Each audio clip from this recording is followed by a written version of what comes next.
नमस्ते दोस्तों। क्या आपने कभी सोचा है कि सीखने की कोई उम्र नहीं होती? आज मैं आपको सुनाऊंगा सीबीएसई क्लास 9वीं की एक ऐसी कहानी जो आपके दिल को छू लेगी। ये कहानी है एक 12 साल की लड़की और उसकी 62 साल की दादी की। आइए शुरू करते हैं। How I taught my grandmother. ये बात है कर्नाटक के एक छोटे से गांव की। उस जमाने में त्रिवेणी नाम की एक लेखिका बहुत मशहूर थी।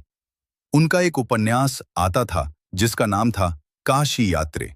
ये कहानी एक बूढ़ी औरत के बारे में थी जो काशी जाना चाहती थी, लेकिन अंत में अपनी सारी जमा पूंजी एक गरीब अनाथ लड़की की शादी के लिए दान कर देती है। हमारी दादी, जिनका नाम कृष्ण तक्का था, इस कहानी की बहुत बड़ी प्रशंसक थीं। चूंकि दादी पढ़ी लिखी नहीं थी, इसलिए हर बुधवार जब मैगजीन आती तो वो अपनी पोती का इंतजार करती ताकि वो उन्हें कहानी पढ़कर सुनाए।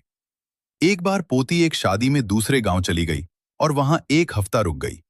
जब वो वापस आई तो उसने देखा कि दादी बहुत उदास थीं और उनकी आंखों में आंसू थे। दादी ने रोते हुए कहा, बेटा, जब तुम नहीं थी तब मैगजीन आई। मैंने उसे हाथ में लिया, उसके पन्नों को छुआ, तस्वीरें देखीं, लेकिन मैं एक अक्षर भी नहीं पढ़ सकी। मुझे पहली बार एहसास हुआ कि अनपढ़ होना कितनी बड़ी बेबसी है। मैं अब और दूसरों पर निर्भर नहीं रहना चाहती। वहीं छत पर चांदनी रात में 62 साल की दादी ने अपनी पोती का हाथ पकड़ा और एक बड़ा फैसला लिया।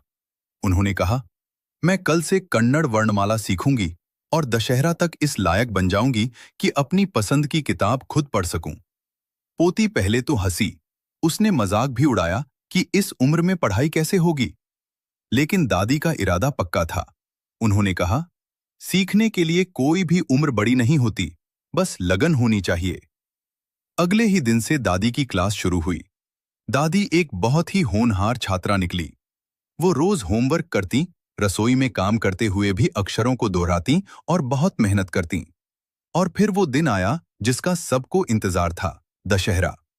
दशहरे के दिन पोती ने दादी को काशी यात्रे की एक नई किताब तोहफे में दी।